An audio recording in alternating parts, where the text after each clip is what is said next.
Sa mga kababayan ko, kayo, ako, do not panic. Huwag kayo masyadong ma-stress na parang hindi mo na magawa ang gusto mong gawin. Pwede pa rin, pero may restrictions tayo. May mga kondisyon dahil nga sa crisis. The crisis is very, very clear. COVID-19 is spreading all throughout the country, including the Philippines. Ang ano natin dito is there is no cure. Wala naman tayong mabili sa mga butika, pharmacy to buy the medicines to cure COVID-19. It's a virus. Ang panglaban lang natin dyan yung katawan natin na medyo in good health, na walang sakit. Yung medyo may mahina, make yourself healthier by whatever means, maybe food, vitamins, but most of all, try to obey what government is suggesting or ordering you to do. Huwag kayong matakot, huwag kayong manervyos, pero wala pang, sabi ko, mga antidote nito. It would only come in a form of a vaccine. Kagaya ng kagating kayo ng aso, tapos there is the tawag nilang rabies or rabies, if you may, pang-away. Sarili rin niyang it's a form of their germs, mutate lang to fight, to warm our bodies, magbigay ng signal sa katawan natin na merong mga germs na pumapasok sa katawan mo, and the only way to fight it is to yung mga sundalo na tawag nila antibodies, yung pang-away mo sa mga madudumi, mga kagaw, germs, sila yung ma-alert at sila yung papatay ng virus. But until now, wala pa ho yan. So, nandyan na yan. It's a serious one. It is true. Huwag ninyong maliitin. Do not minimize it.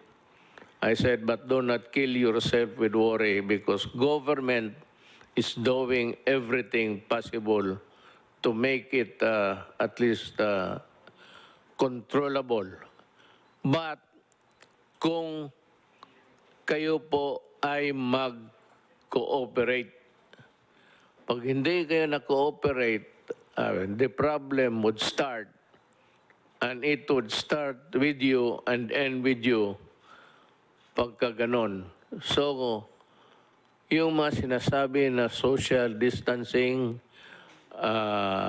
sundin lang po ninyo, at yung mga binibigay na well ahead ng Department of Health, sundin ho ninyo kung anong sinasabi ng mga doktor, kasi sila po ang marunong niyan.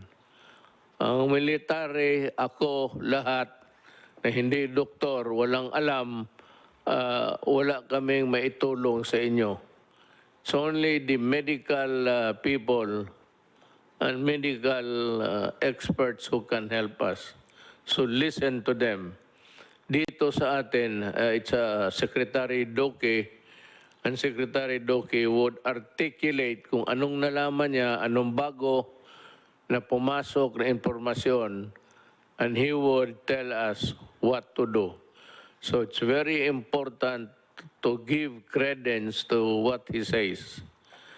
Ang importante niyan, sumunod kayo At meron ho kaming itong task force, interagency to, kasali na ang military pati police, kasi kailangan namin ang tulong nila kung sakali man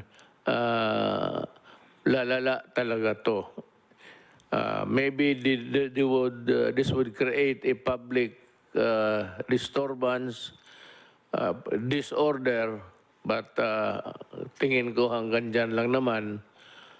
Kasi, I know that you want to follow because you want to help everybody, including yourself and your family. Meron ho kaming resolution ngayon, but maybe I will convert this into an executive order para masunod talaga lahat. Ang sinabi dito, ang una, ang resolution is yung a province quarantine is advised when there are at least 2 positive COVID-19 cases belonging to different municipalities, component cities, or independent component cities in the same province, ito ng national capital ng isang probinsya. Yun ang definition kung ano yan. Ito namang LGUs which have imposed community quarantine in the respective jurisdiction upon the declaration of the state of calamity shall be allowed to access the equipped relief response. Ang ibig sabihin ho, yung ano ninyo sa probinsya ninyo which you have prepared can now be utilized to the fullest with the help of the national government. Itong isa, work in the executive department. Yung departamento ko, yung akin, kasi 3 yan. Department, ang executive department, ako. Then, Congress is another department. Independent ho yan. Hindi kailangan sumunod yan. May sarili sila kung gusto nila. And the other department actually is the judiciary. Magkaiba kami, pero tingin ko, ang mga trabahante sa lahat sa gobyerno na may alam kung anong mga bagay, public works,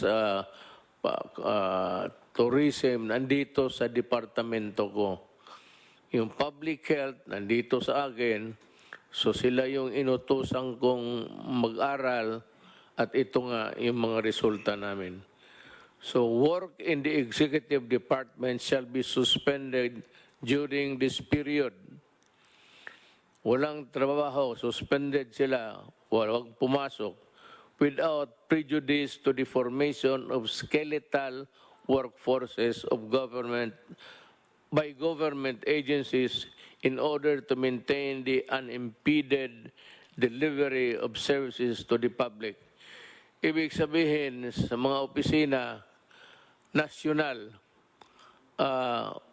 walang trabaho, pero may mga skeletal, yung mga few employees, volunteer or selected na sila ang muna to man the fort, ika nga, sila yung papatakbo ng departamento, but with a reduced workforce. Ito namang flexible work arrangement shall likewise be encouraged in the private sector. The Department of Labor and Employment and the Department of Trade and Industry shall issue guidelines to safeguard the welfare of workers. All manufacturing, retail, and service establishments are advised to remain in operation during said period, provided that strict social distancing measures are required to be observed by the respective management. Ibig kong sabihin sa pribado, labas sa gobyerno, ang trabaho tuloy-tuloy, pero ganun rin, reduce, ang skeletal pa medyo ano lang, yung pinili lang at yung walang mga sakit, magtatrabaho sila. But ang may-ari ng factory o anong klaseng negosyo mo, warehouse, see to it that they are taken care of by their mga management. Huwag ninyong hayaan ang mga trabahante ninyo.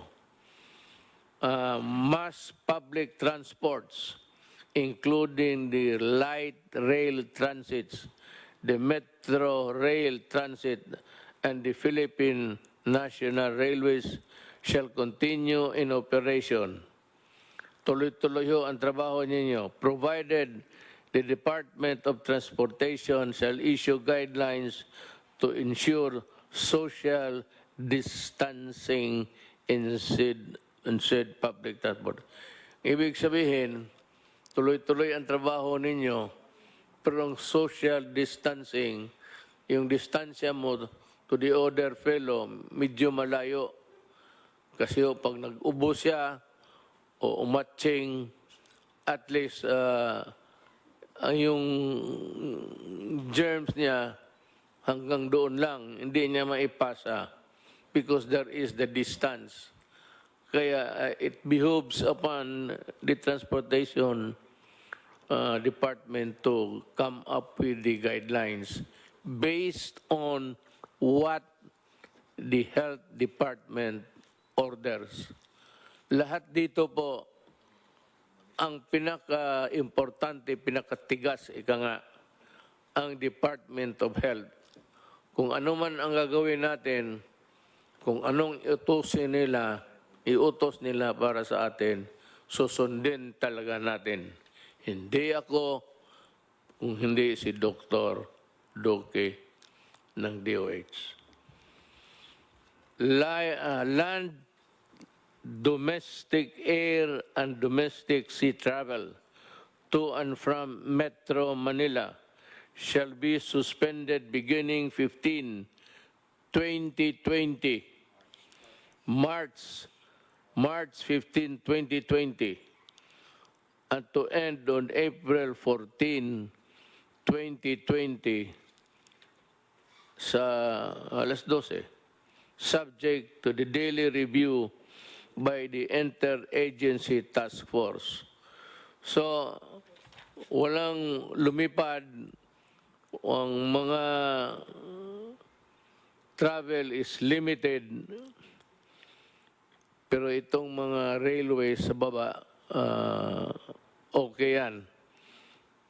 At the same time, observe again social distancing. Pero sa aeroplano po, beginning March 15, 2020, March 13 tayo ngayon? 12. Oh. March 15, midnight, from, it takes its force and effect. So, tandaan ho ninyo yan. Pero subject again to review day to day. Tingnan namin kung ano ang nangyayari. Kung if there is a slowdown in the contagion, or ganun yan medyo mawala lang ng kanya, that is the history of itong mga sakit na ito. They come and go. In every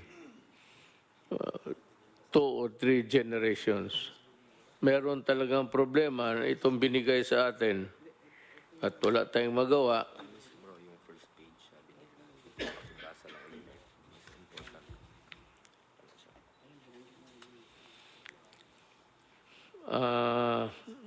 Ito yung talagang trabaho nila, the Code Alert System of COVID-19 Public Health Event is hereby raised to Code Red Sublevel 2.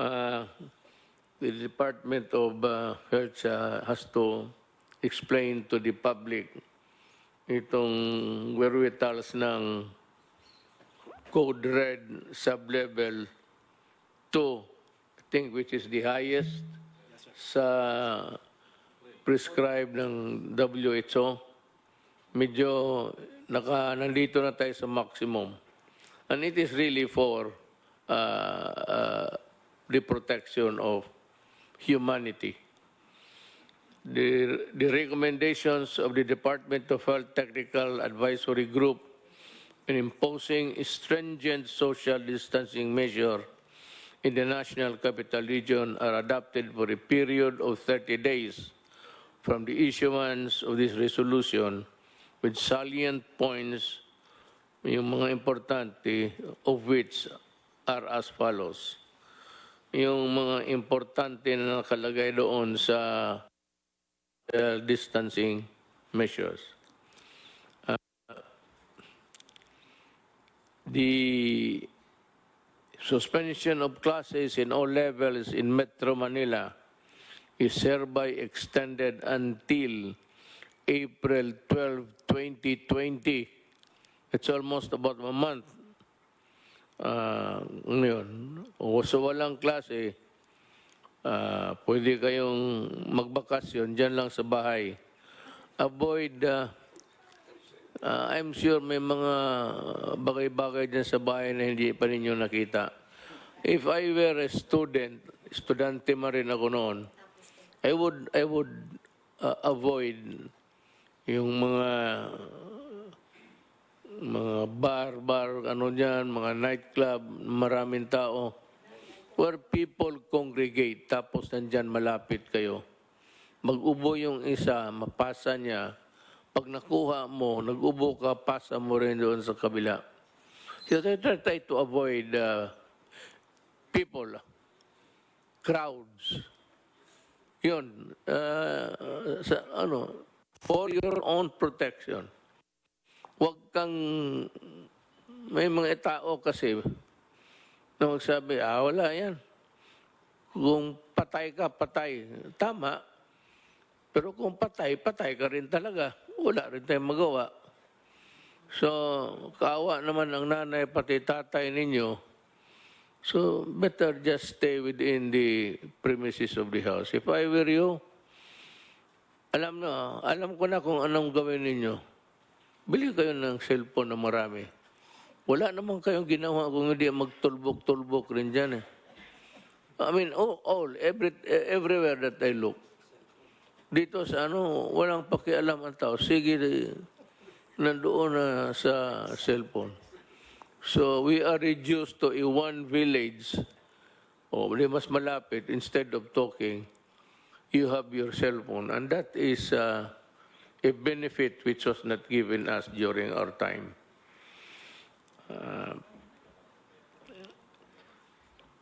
Number one, the suspension of classes in all levels in Metro Manila is hereby extended until 2012-2020, provided that all students shall continue to fulfill their educational requirements during said period.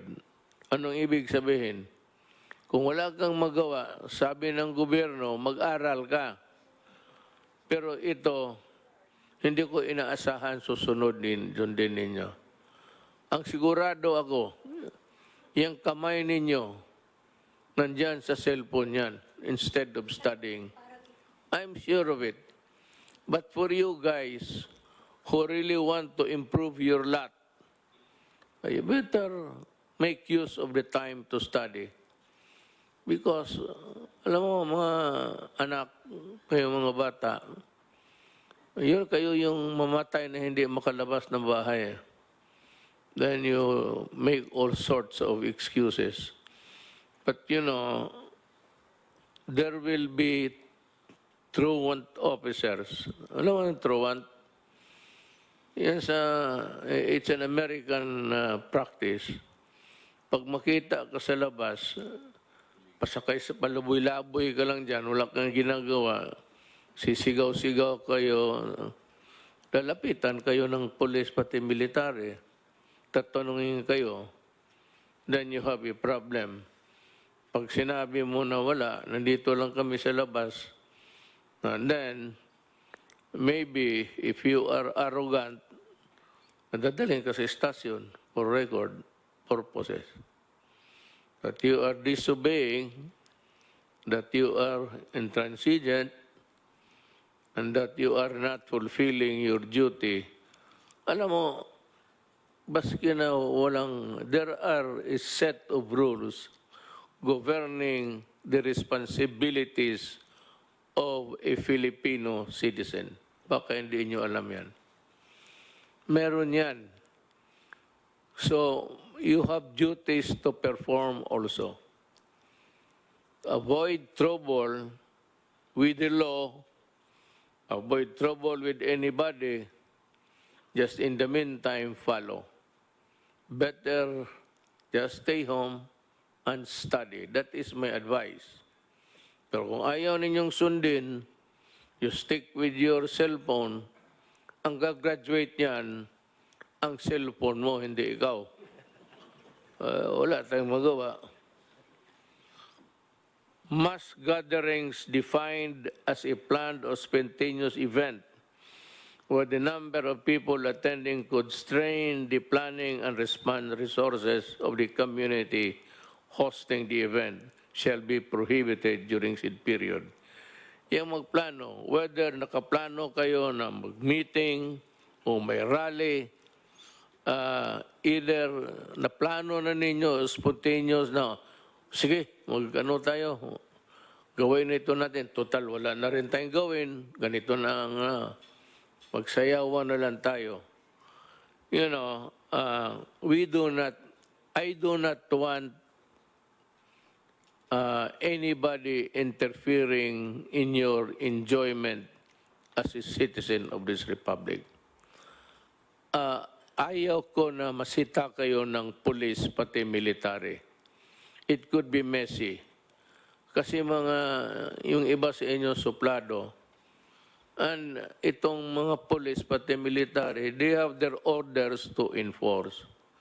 So that if you are in this category of a grupo kayo tapos pag malapit, yung social distancing is no longer obeyed, and yeah, you are violating the rules, and if you insist, it is one of a just mere confrontation to something like disobedience, which is punishable under the revised penal code. Kung makipag-away ka, it becomes, baka masuntok mo then it becomes an assault on an agent of a person in authority. In which case, from a simple violation of a rule, it will now ripen into a crime that is punishable by law. And you can go to prison. That's the problem. Ayaw ko. Ayaw ko na masita kayo ng military pati police. But ako sa inyo, if you are advised, just obey. Wala namang mawala sa inyo. Total sa inyo yan eh. It's for your own good. Hindi naman ito para sa amin. Kung I hate it, but you have to do it because there is a crisis that is engulfing the country right now. Community quarantine is hereby imposed in the entire of Metro Manila. And in other areas, the LGUs are advised to abide by the following guidelines, imposing localized community quarantine in the respective jurisdiction. For Manila, ayaw namin gamitin yan, pero kasi takot kasi sabihin lockdown. But it's a lockdown. There is no struggle of power here. Walang away dito, walang gira. It's just a matter of protecting and defending you from COVID-19. That's about it. It has nothing to do with the power of the military or the power of the police, nor or my power of this guys beside me. Hindi yan. It's not an issue of, it's just an issue of protecting public interest and public health. Yun lang. A barangay-wide quarantine is advised when at least 2 positive COVID-19 cases belonging to different households sa barangay. Kung sa isang barangay may 2 na infected, medyo i-quarantine na ninyo yung barangay ninyo. Itong problema sa 2, sabihin na it behoves on the barangay captain actually. The barangay captain is under the administrative code is a person in authority. That's why kung makipagsuntukan ka ng barangay captain because he is enforcing the law o awayin mo, pareho ang kasalanan mo kung lumaban ka sa pulis or sa person in authority. Mabigat ang barangay captain and teachers also. Teachers, because of the nature of their work, are persons in authority because they are made so by the law itself to give them the stature in relation to the work of trying to mold and teach the Filipino students. Kaya ang teacher rin, kung utosan ka, sunod ka, pareho sa barangay captain. Now, if the barangay captain would ask the teachers to help in the enforcement, you better obey because they are in the exercise of teaching the persons there of the barangay of the dangers is part of their work. Then you have the municipality, citywide quarantine is advised when at least 2 positive COVID-19 cases belonging to different barangays in the same municipality. Kung sa munisipyo kayo, tapos isang barangay dyan, may 2 na tinamaan ng COVID-19, diagnosed to have COVID-19 infection, magka-quarantine na rin kayo. And, you know, before I forget, wala tayong, I do not have enough soldiers and policemen to cover all over every inch of the country. Kulang ako. Meron ako na magamit ko ang barangay captain. Ang barangay captain is bound by what is written here, whether by way of rules implementing in the meantime or if it becomes part of an executive order. You better implement this because if not, then you will also go to prison for dereliction of duty or simply not enforcing a rule imposed by government. Actually, ang pinaka-ano dito yung mga barangay captains. It falls upon your shoulders to exactly do what this regulation wants to happen. Huwag kayong magkamali dito kasi pag hinabol kayo ng Department of Interior and Local Government, you can be dismissed or you can be suspended and you'll have trouble And besides, I think the electorate will remember you for being a laggard.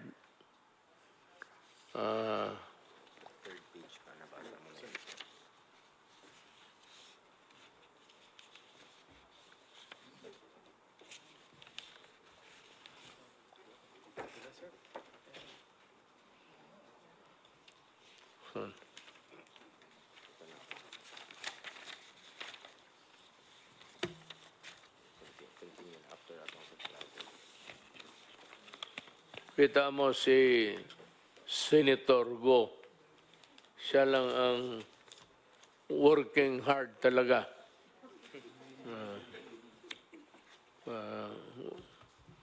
Yan ang public official.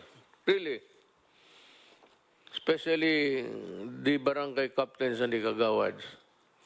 No, you have been elected there. You sought the position. Hindi naman tayo, pinili natin to eh. Nobody ordered us for us to be to where we find ourselves now. At tapos tatamad-tamaran ka. That's not the way how to do it. One is you go to, if there's a case, a good case against you, you lose the position and you are dismissed. And maybe in the worst case scenario, you'll go to jail. Better be always be reminded of that duty. Pinili mo yan, huwag kang magtamad-tamaran kasi matatamaan ka. Ginusto mo yung posisyon, magtrabaho ka. The aforesaid measures shall be subject to close monitoring and reassessment after the expiration of 7 days from the issuance of this resolution. You know, we will review, I have imposed upon the cabinet members and the entire members of this task force to be present every day. I know that it is hard for them. It is really an imposition. It's quite maybe a burden, but ganon rin ang sinabi ko sa kanila. Nandito tayo sa gobyerno. You choose to be a part of government, and there is a crisis with no solution in sight. Walang solution unless there is a vaccine by the grace of God na may makita o maimbento ng ating mga scientists. It could be the Philippines, for all you know. But I'm just telling you what you're supposed to do. Ang isa is the LGU outside of the National Capital Region, yung labas ng Metro Manila, are advised to exercise sound discretion in suspending classes in the respective localities without prejudice to a determination by the national government to suspend classes if the situation so warrants. So, ang LGUs, may kunting leeway, and just a little elbow room para makagalaw kayo to respond to the crisis in the community. But it does not allow you to suspend classes on trivial and for, stupid reasons. It is only done because you have to protect them from the COVID-19. Yan lang talaga. Do not do it just to please everybody. Or sa bagay, I have full faith and confidence in our supervisors, teachers. I'm just saying that please do not do it the way others would want it to happen. Mas maganda yung walang klase, walang ganon. wag mong gawin yan because in the following statements, the Philippine National Police and the Armed Forces of the Philippines, in coordination of the Interagency Task Force, shall be called upon to ensure effective and orderly implementation of the above measures. Hindi ito martial law. It is not a martial law. It's not even something extraordinary. But what is sought to be solved here is again, walang iba except to fight the virus and to exact compliance. Mas mabuti talaga yung maniwala kayo.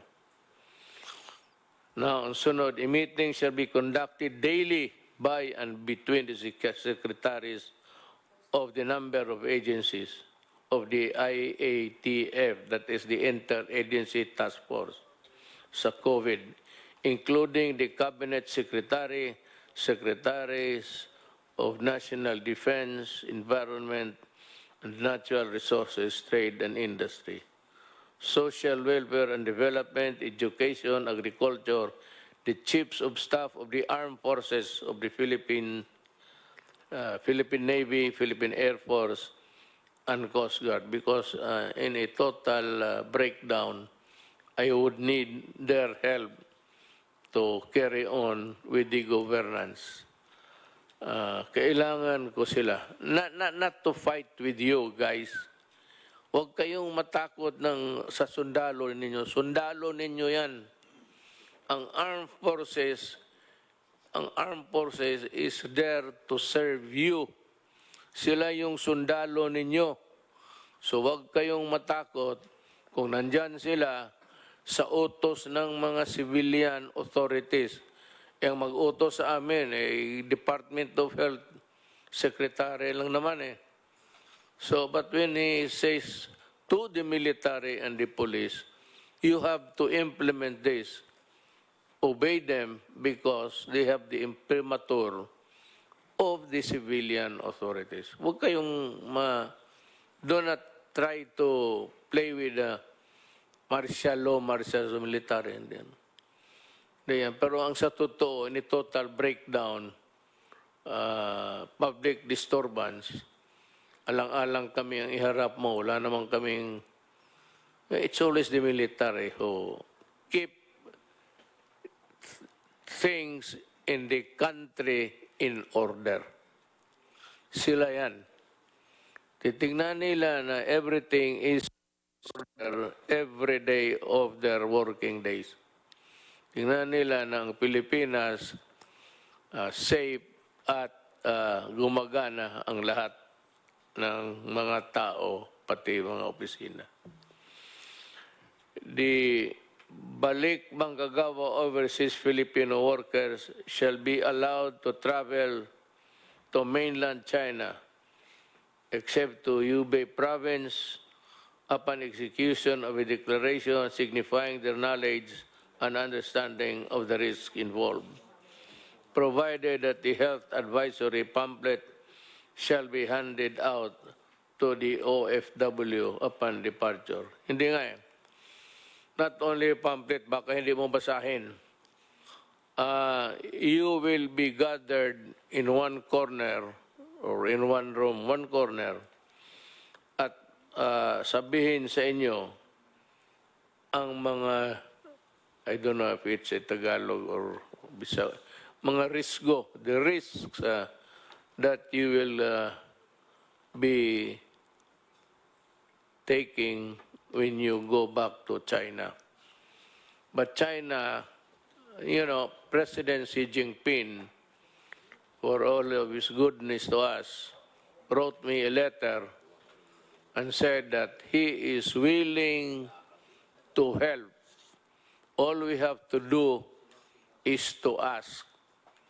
Ako, ang tingin ko, maybe there will be a time if things deteriorate that I have to call on China to help. He has said that they have managed the crisis very well in this country, and he is very much willing to help kung kailangan. So, to the Chinese government, to the people, especially to President Xi Jinping, thank you for the consoling words, and maybe, I hope it would not reach to that point, but maybe we will need your help. Salamat po.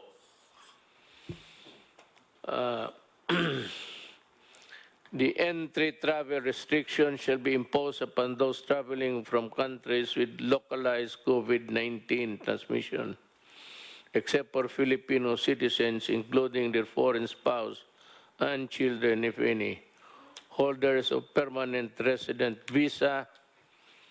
Remember, Filipino, walang problema. Holders of permanent resident visa and holders of diplomatic visas issued by the Philippine government.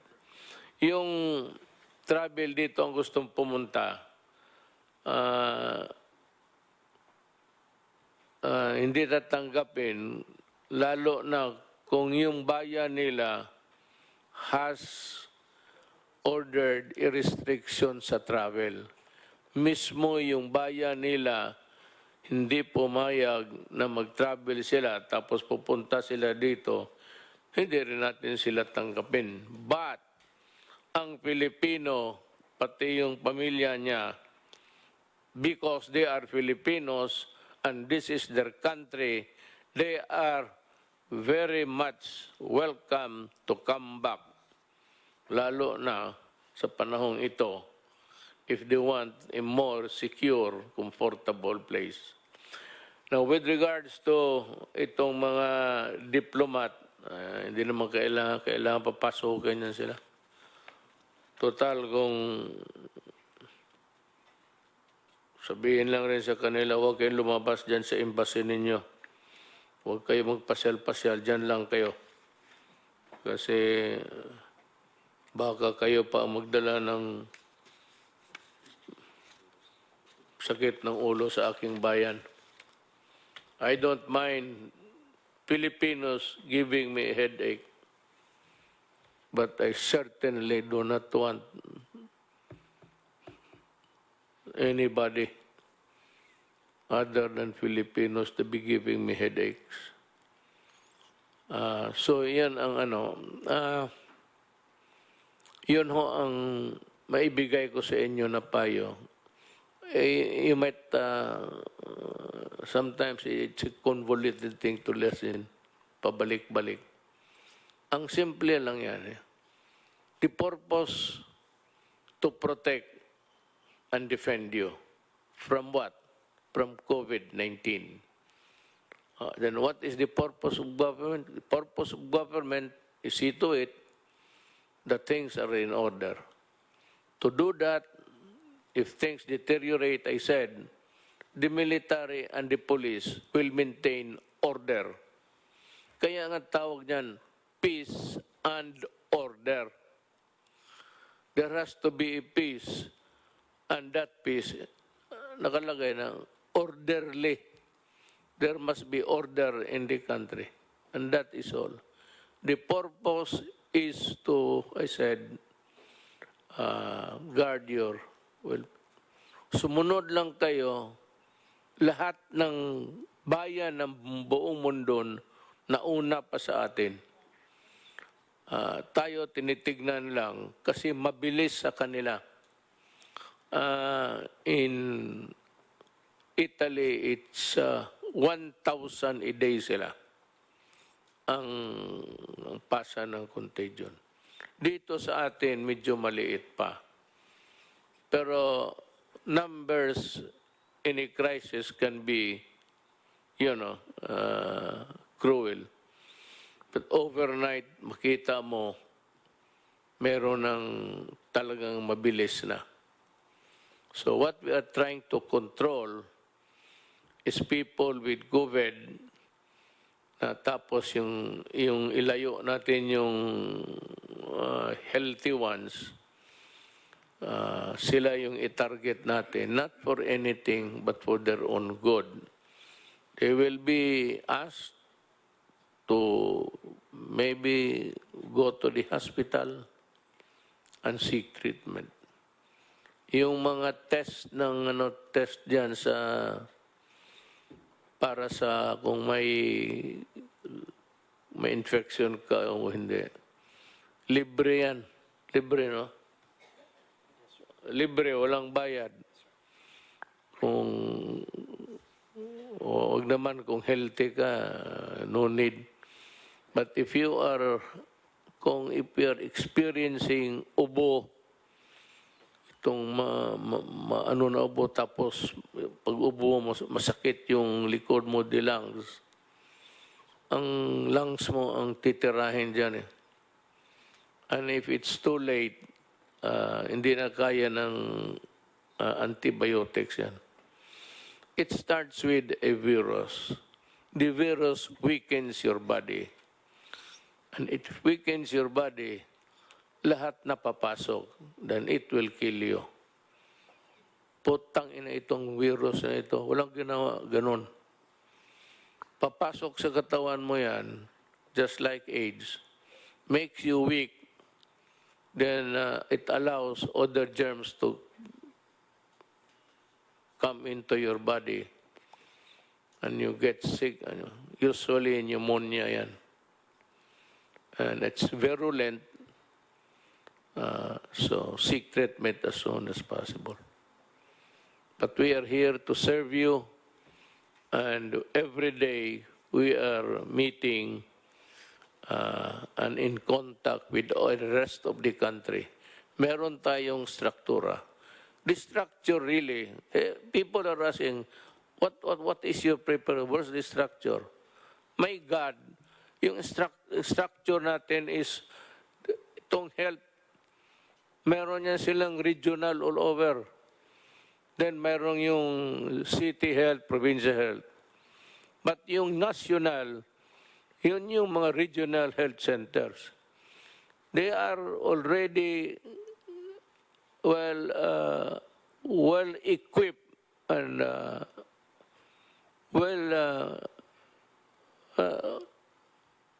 nag-aral na yan kung ano ang gawin nila. There is the structure. So, sumunod lang tayo at hinihingi ko sa inyo, kunting pasensya lang. It's for your own good. Para sa akin, kung ayaw mo na, baka ako ang mamatay, hindi ka maawa sa akin dahil sa kalokohan mo, ayaw mong sumunod. So, let's help each other at this time of our life because everything is placed in jeopardy. Delikado talaga. Totoo ito, crisis talaga ito. Kasi walang gamot. Okay? Salamat po. Thank you for listening.